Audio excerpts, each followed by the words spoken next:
തുടർച്ചയായി ഉയർന്നു വന്ന ലൈംഗിക അപവാദ ആരോപണങ്ങളും അതിൻ്റെ പിൻപറ്റിയെത്തിയ പരാതികളും ഇതേ തുടർന്ന് രജിസ്റ്റർ ചെയ്ത ബലാത്സംഗ കേസുകളുമാണ് രാഹുൽ മാങ്കൂട്ടം എന്ന യുവ രാഷ്ട്രീയ നേതാവിൻ്റെ പതനത്തിന് കാരണമായത്.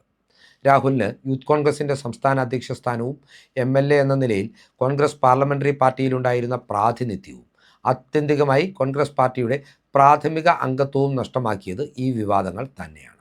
രാഹുൽ എന്ന രാഷ്ട്രീയക്കാരൻ ഈ വിവാദങ്ങളിൽ തെന്നി വീണുപോയെങ്കിലും ഈ വിവാദങ്ങൾ മുതലെടുത്തുകൊണ്ട് രാഹുലിനെതിരെ നിലപാടെടുത്ത് കേരളത്തിന് സുപരിചിതകളായ 5 വനിതാ വ്യക്തിത്വങ്ങളെയാണ് ഈ വീഡിയോയിലൂടെ പ്രേക്ഷകർക്കായി പരിചയപ്പെടുത്തുവാൻ ആഗ്രഹിക്കുന്നത്.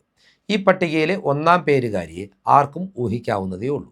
രാഹുലിനെതിരെയുള്ള വിവാദ വെളിപ്പെടുത്തലുകൾക്ക് തുടക്കം കുറിച്ചുകൊണ്ട് രംഗത്ത് വന്ന റിനി ആൻ ജോർജ് എന്ന യുവതിയാണ് ഈ വ്യക്തിത്വം എന്ന് പറയുന്നത്. റിനിയെ സംബന്ധിച്ച് ഇവർ സ്വയം ടെലിവിഷൻ അവതാരകയെന്നും അതുപോലെ തന്നെ സിനിമാ നടിയെന്നുമെല്ലാം പരിചയപ്പെടുത്തുന്നുണ്ടെങ്കിൽ കൂടിയും റിനിയെ കേരളം അറിഞ്ഞത് ഈ വിവാദങ്ങളുടെ പശ്ചാത്തലത്തിൽ തന്നെയാണ്. ആദ്യഘട്ടത്തിൽ രാഹുലിൻ്റെ പേരെടുത്ത് പറയാതെ രാഹുലിനെ ഉദ്ദേശിച്ചുകൊണ്ടാണെന്ന് വ്യക്തമാക്കുന്ന കൃത്യമായ സൂചനകൾ നൽകിയാണ് റിനി വെളിപ്പെടുത്തൽ നടത്തിയത്. പിന്നീട് രാഹുലുമായി ബന്ധപ്പെട്ട ലൈംഗിക അപവാദങ്ങളുടെ കൂടുതൽ തെളിവുകൾ പുറത്തു വന്നതോടെ ടെലിവിഷൻ ചർച്ചകളിൽ റിനി ഒരു പാനലിസ്റ്റായി പ്രത്യക്ഷപ്പെടുവാൻ തുടങ്ങി. ഈ ഘട്ടങ്ങളിലൊക്കെയും താൻ ഒരു സ്ത്രീപക്ഷവാദിയായി സ്വയം അവതരിച്ചുകൊണ്ട് സഹോദരിമാരുടെ രക്ഷയ്ക്കെത്തുന്ന ഒരു വീരകഥാപാത്രം എന്ന പരിവേഷം നേടിയെടുക്കുവാനും റിനിക്ക് സാധിച്ചു. എന്നാൽ വിവാദങ്ങൾ ഒരു ഘട്ടത്തിലെത്തിയപ്പോൾ റിനി ഈ രംഗത്ത് നിന്ന് പിന്മാറുന്നതും നാം കണ്ടിട്ടുണ്ട്. ശ്രീനാദേവി കുഞ്ഞമ്മ എന്ന യുവ വനിതാ കോൺഗ്രസ് നേതാവ് റിനി ആൻ ജോർജ് നിരന്തരമായി രാഹുലിനെ അർദ്ധരാത്രിക്ക് ശേഷം 12 മണിക്ക് ശേഷം വീഡിയോ കോളുകൾ വിളിക്കാറുണ്ടായിരുന്നുവെന്നും രാഹുലിനോട് ടെലിഗ്രാമിൽ സീക്രട്ട് ചാറ്റിന് വരുവാൻ അഭ്യർത്ഥിച്ചുകൊണ്ട് സന്ദേശങ്ങൾ അയക്കാറുണ്ടായിരുന്നുവെന്നുമുള്ള വെളിപ്പെടുത്തലിൻ്റെ അടിസ്ഥാനത്തിലാണ് റിനി ഈ വിവാദങ്ങളിൽ നിന്ന് ഒളിച്ചോടിയത്.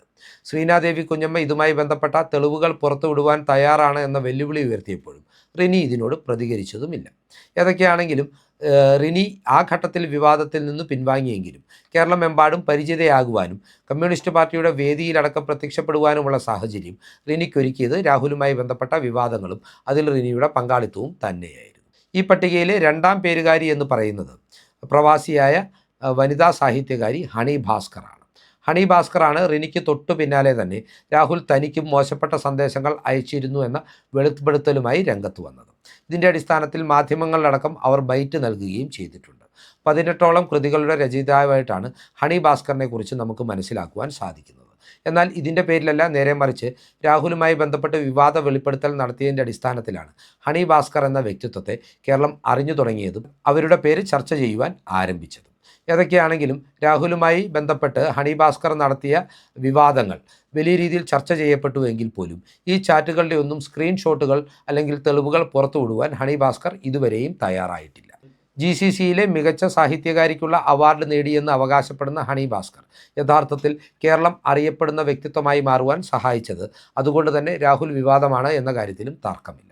ഈ പട്ടികയിലെ 3-ാം പേരുകാരി എന്ന് പറയുന്നത് രാഹുലിനെതിരെ കടുത്ത വിമർശനങ്ങളുമായി ഇന്ന് മാധ്യമങ്ങളിൽ നിറഞ്ഞു നിൽക്കുന്ന യുവ വനിതാ നേതാവും യുവ പ്രസാധകയുമായ MA ഷഹനാസ് എന്ന വ്യക്തിത്വമാണ്. രാഹുലിന് ഒരു കാരണവശാലും ഇയാളുടെ മോശം സ്വഭാവം അറിയുന്നതുകൊണ്ട് യൂത്ത് കോൺഗ്രസിൻ്റെ സംസ്ഥാന അധ്യക്ഷ സ്ഥാനത്തേക്ക് വരരുതെന്ന് താൻ ഷാഫിയോട് അഭ്യർത്ഥന മുന്നോട്ട് വെച്ചു എന്നാണ് ഷഹനാസ് ആദ്യമായി വെളിപ്പെടുത്തിയിരുന്നത്.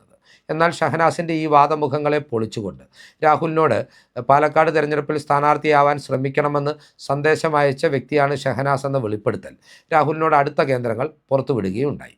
അതിനുശേഷം രാഹുൽ തെരഞ്ഞെടുപ്പിൽ വിജയിച്ച് MLA ആയപ്പോൾ രാഹുലിന് കൺഗ്രാജുലേഷൻസ് പറഞ്ഞുകൊണ്ട് ഷഹനാസ് സന്ദേശം അയച്ചുവെന്നും അയാളെ ഫോൺ വിളിച്ചുവെന്നുമെല്ലാം ഇവർ തന്നെ വെളിപ്പെടുത്തുകയും ചെയ്തു. പിന്നീട് ഷഹനാസ് സംഘടിപ്പിച്ച ഒരു ചടങ്ങിലേക്ക് MLA എന്ന നിലയിൽ രാഹുലിനെ മുഖ്യാതിഥിയായി ക്ഷണിച്ചതിനെക്കുറിച്ചും വെളിപ്പെടുത്തലുകൾ പുറത്തു വരികയുണ്ടായി. എന്നാൽ ഈ വിവാദങ്ങളിലൊന്നും തളരാതെ രാഹുലിനെതിരെ ശക്തമായ വിമർശനങ്ങൾ ഉയർത്തി ഇപ്പോഴും ഇവർ സജീവമാണ്. രാഹുൽ മാങ്കൂട്ടം ഇവർക്കെതിരെ 10 കോടി നഷ്ടപരിഹാരം ആവശ്യപ്പെട്ടുകൊണ്ട് വക്കീൽ നോട്ടീസും അയച്ചിട്ടുണ്ട്. അതിന് മറുപടിയായി ഇവർ പറഞ്ഞത് രാഹുൽ മുന്നേ തന്നെ കോഴിയാണെന്ന് തനിക്കറിയാമായിരുന്നു എന്നുള്ള വാക്കുകളായിരുന്നു. ഏതൊക്കെയാണെങ്കിലും ഷഹനാസിൻ്റെ വ്യക്തിജീവിതവുമായി ബന്ധപ്പെട്ട് നിരവധി വിഷയങ്ങൾ ചർച്ചയാകുന്നതിനും ഈ വിവാദങ്ങളിലെ ഇവരുടെ പങ്കാളിത്തം കാരണമായി എന്നും നാം അറിയേണ്ടതുണ്ട്. കോളേജിൽ പഠിച്ചിരുന്ന കാലത്ത് ഷഹനാസ് തനിക്ക് IAS കിട്ടി എന്ന് പറഞ്ഞ് കോളേജ് അധികൃതരെ കൊണ്ട് സ്വീകരണം സംഘടിപ്പിച്ചുവെന്നും പിന്നീട് ഇതൊരു വ്യാജ അവകാശവാദമാണ് എന്ന് തിരിച്ചറിഞ്ഞ അധികൃതർ ഇവർക്ക് നൽകിയ സ്വീകരണത്തിൻ്റെ ബോർഡുകൾ എടുത്തു മാറ്റിയെന്നും കോൺഗ്രസിൻ്റെ സൈബർ പോരാളികൾ ഇപ്പോൾ സജീവമായി ആക്ഷേപിക്കുന്നുണ്ട്. ഈ കാര്യങ്ങൾ ചൂണ്ടിക്കാട്ടി കോൺഗ്രസിൻ്റെ ഒരു പ്രവർത്തകൻ DGPക്ക് പരാതിയും നൽകിയിട്ടുണ്ട്. ഷഹനാസിൻ്റെ യഥാർത്ഥ പേരും മറ്റൊന്നാണെന്നും പല പേരുകളിലായി പല ID കാർഡുകൾ, സർക്കാർ അംഗീകൃത ID കാർഡുകൾ ഇവർ സൂക്ഷിക്കുന്നുണ്ടെന്നും ഇവർ തുടർച്ചയായി വിദേശയാത്രകൾ നടത്തുന്നത് കള്ളപ്പണ ഇടപാടുകൾക്ക് വേണ്ടിയാണെന്നുള്ള പരാതിയും ഇപ്പോൾ കേരള DGPക്ക് മുന്നിലുണ്ട് എന്നതാണ് വസ്തുത. അതുപോലെ തന്നെ ഷഹനാസ് തൻ്റെ ട്യൂഷൻ അധ്യാപകനായ ഒരു വ്യക്തിയെ പ്രായപൂർത്തിയാകുന്നതിന് മുമ്പ് വിവാഹം കഴിച്ചുവെന്നും ഷഹനാസ് തൻ്റെ മകളുടെ മാതൃത്വം കോളേജിൽ പഠിച്ചിരുന്ന കാലത്ത് അംഗീകരിച്ചില്ല എന്നുള്ള വിവാദങ്ങളുമെല്ലാം കോൺഗ്രസിൻ്റെ സൈബർ പോരാളികളും രാഹുൽ അനുകൂലികളും സൈബർ ഇടങ്ങളിൽ ഇപ്പോഴും കൊഴുപ്പിക്കുന്നുണ്ട്. ഏതൊക്കെയാണെങ്കിലും MA ഷഹനാസും രാഹുൽ മാങ്കൂട്ടം വിവാദത്തിൽ വെളിപ്പെടുത്തൽ നടത്തി കേരളത്തിൻ്റെ ശ്രദ്ധയാകർഷിച്ച വ്യക്തിത്വമാണ് എന്ന കാര്യത്തിൽ തർക്കമില്ല എന്നതാണ് വസ്തുത. ഈ പട്ടികയിൽ ഉൾപ്പെടുത്താവുന്ന 4ാമത്തെ പേരെന്ന് പറയുന്നത് യുവ കോൺഗ്രസ് നേതാവായ യൂത്ത് കോൺഗ്രസിൻ്റെ മുൻ സംസ്ഥാന സെക്രട്ടറിയായിരുന്ന താര ടോജോ അലക്സ് ആണ്.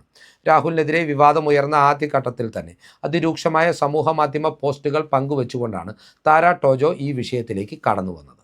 പിന്നീട് താര ടോജോയുടെ ഗുരുതരമായ ആക്ഷേപങ്ങൾക്ക് പിന്നിൽ RSSുമായി ചേർന്നുള്ള നിഗൂഢ അജണ്ടയുണ്ട് എന്ന് മറുനാടൻ മലയാളി ചീഫ് എഡിറ്ററായ ഷാജൻ സ്കറിയ വീഡിയോകൾ പങ്കുവച്ചതോടുകൂടി താര ടോജോ കൂടുതൽ ചർച്ച ചെയ്യപ്പെടുന്ന ഒരു വ്യക്തിത്വമായി മാറുകയായിരുന്നു.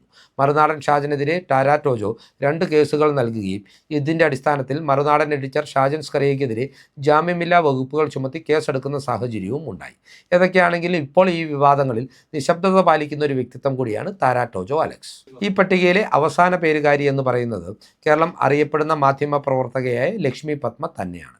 ലക്ഷ്മി പത്മയെ സംബന്ധിച്ച് മാധ്യമ പ്രവർത്തക എന്ന രീതിയിൽ അവർ കേരളത്തിന് സുപരിചിതയായിരുന്നുവെങ്കിലും ഒരു സ്ത്രീപക്ഷപാതി, ഒരു വനിതാ പോരാളി എന്ന നിലയിൽ തൻ്റെ പരിവേഷത്തിൽ ഒരു മാറ്റം വരുത്തിയെടുക്കുവാൻ രാഹുൽ വിവാദം ലക്ഷ്മി പത്മയ്ക്ക് ഉപകാരപ്രദമായി എന്നുള്ളതാണ് യാഥാർത്ഥ്യം. രാഹുൽ മാങ്കൂട്ടത്തിൻ്റെ ആദ്യ കേസിലെ പരാതിക്കാരിയെ തനിക്ക് നേരിട്ടറിയാമെന്നും അവർ വലിയ ട്രോമയിലൂടെയാണ് കടന്നു പോകുന്നതെന്നും മാധ്യമത്തിലൂടെയും സമൂഹ മാധ്യമത്തിലൂടെയും വെളിപ്പെടുത്തിക്കൊണ്ടാണ് ലക്ഷ്മി പത്മ ഈ വിവാദത്തിൻ്റെ പങ്കുകാരിയാകുന്നത്. ആദ്യഘട്ടത്തിൽ രാഹുലിനെതിരെ പേര് പറയാതെ വിവാദമുയർന്നപ്പോൾ രാഹുൽ പീഡിപ്പിച്ച മാധ്യമപ്രവർത്തക ലക്ഷ്മി പത്മയാണ് എന്ന് പറഞ്ഞൊരു പ്രചരണം ഇടതു സൈബർ കേന്ദ്രങ്ങളുടെ ഭാഗത്തു നിന്നുണ്ടാകുകയും ഇതിനെതിരെ ഇവർ പോലീസിൽ പരാതിപ്പെടുകയും ചെയ്യുന്ന സാഹചര്യം ഉണ്ടായിരുന്നു. പിന്നീടാണ് ഇരയെക്കുറിച്ച് ഉള്ള വെളിപ്പെടുത്തലുകളുമായി രാഹുൽ ഇരകളോട് കാണിച്ചിട്ടുള്ള ക്രൂരകൃത്യങ്ങളെക്കുറിച്ച് വളരെ വൈകാരികമായി ടെലിവിഷൻ പരിപാടിയിൽ പ്രതികരിച്ചുകൊണ്ട് ലക്ഷ്മി പത്മ ഈ വിഷയത്തിൽ സജീവമായി ഇടപെടൽ നടത്തുവാൻ തുടങ്ങിയത്. ഏതൊക്കെയാണെങ്കിലും രാഹുൽ വിവാദത്തിൻ്റെ പേരിലാണ് എന്നൊന്നും ഞാൻ പറയുന്നില്ല. 2025 മികച്ച വാർത്താ അവതാരകയ്ക്കുള്ള അവാർഡ് പോലും ലക്ഷ്മി പത്മയെ ഈ വിവാദങ്ങൾക്ക് ശേഷം തേടിയെത്തി എന്നുള്ളതാണ് വസ്തുത. ന്യൂസ് 24/7 മലയാളത്തിൽ പ്രവർത്തിച്ചിരുന്ന ലക്ഷ്മി പത്മ ഇപ്പോൾ അവിടെ നിന്നും രാജിവെച്ചിറങ്ങി ബിഗ് TV എന്ന പുതിയ ലോഞ്ച് ചെയ്യപ്പെടുവാൻ പോകുന്ന മലയാളം വാർത്താ സാറ്റലൈറ്റ് ചാനലിൻ്റെ കോർഡിനേറ്റിംഗ് എഡിറ്ററായി ചുമതല ഏറ്റെടുത്തിരിക്കുകയാണ്. ഏതൊക്കെയാണെങ്കിലും മാധ്യമരംഗത്തെ അറിയപ്പെടുന്ന വ്യക്തിത്വമായിരുന്നുവെങ്കിൽ കൂടിയും ഒരു വനിതാ പോരാളി എന്ന നിലയിൽ ലക്ഷ്മി പത്മയുടെ ഇമേജിന് ട്രാൻസ്ഫോർമേഷൻ ഉണ്ടാക്കിയത് രാഹുലിനെതിരെ നടത്തിയിട്ടുള്ള നിരന്തരമായ പോരാട്ടങ്ങളും വെളിപ്പെടുത്തലുകളും തന്നെയായിരുന്നു.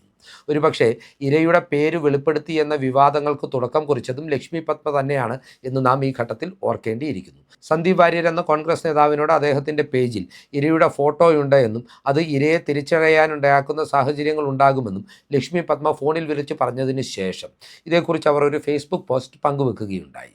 ഇത്തരത്തിലാണ് ജനങ്ങൾ സന്ദീപ് വാര്യരുടെ പേജിൽ ഇരയുടെ ഫോട്ടോ ഉണ്ടെന്ന തിരിച്ചറിവിലേക്ക് എത്തിയതും ആത്യന്തികമായി സന്ദീപ് വാര്യർ ഇരയുടെ പേരും ഫോട്ടോയും പ്രചരിപ്പിച്ചു എന്നതിൻ്റെ പേരിൽ കേസിൽ പ്രതിയാകുന്ന സാഹചര്യം ഉണ്ടായത്.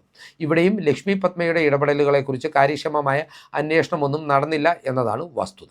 പിന്നീട് രാഹുൽ അറസ്റ്റിലായപ്പോൾ ഇര ഫേസ്ബുക്കിൽ കുറിച്ചിട്ടുള്ള വാക്കുകൾ തൻ്റെ ഫേസ്ബുക്ക് പോസ്റ്റിലൂടെ ആവർത്തിക്കുകയും ഇരയെ കൃത്യമായി തിരിച്ചറിയുവാനുള്ള സാഹചര്യം ഉണ്ടാക്കി കൊടുക്കുകയും ചെയ്ത ലക്ഷ്മി പത്മയ്ക്ക് നേരെ നിയമവും പോലീസും കണ്ണടയ്ക്കുകയായിരുന്നു എന്നതും മറ്റൊരു വസ്തുതയാണ്. ഏതൊക്കെയാണെങ്കിലും ഇത്തരത്തിൽ രാഹുൽ വിവാദത്തിൽ സജീവമായി ഇടപെടൽ നടത്തിക്കൊണ്ട് കേരളമെമ്പാടും തങ്ങളുടെ പേര് ചർച്ച ചെയ്യുന്ന സാഹചര്യത്തിലേക്ക് എത്തിച്ച 5 യുവതികളെ പരിചയപ്പെടുത്തുന്ന ഈ വീഡിയോ ഇവിടെ അവസാനിപ്പിക്കുകയാണ്.